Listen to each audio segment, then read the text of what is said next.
మాజీ మంత్రి చేగొండి హరిరామ జోగయ్య తనయుడు సూర్యప్రకాష్ సీఎం జగన్ సమక్షంలో వైసీపీలో చేరారు. ఈ అంశం ఇప్పుడు రాజకీయ వర్గాల్లో చర్చకు దారితీసింది. కాపులను సీఎం చేయాలనేదే హరిరామ జోగయ్య ఆలోచనలకు విరుద్ధంగా సూర్యప్రకాష్ వ్యవహరిస్తున్నారన్న విమర్శలు వెల్లువెత్తుతున్నాయి. జనసేన పార్టీలో కనీసం అంతర్గత ప్రజాస్వామ్యం లేదు. 10 సంవత్సరాల కాలం ఆయన పార్టీ పెట్టడం జరిగింది.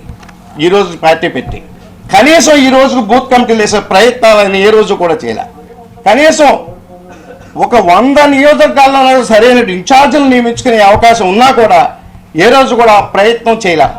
జోగయ్య గారి లెటర్లకి అభ్యంతరం వ్యక్తం చేస్తున్నటువంటి సందర్భం అయితే ఇప్పుడు కనిపిస్తుంది.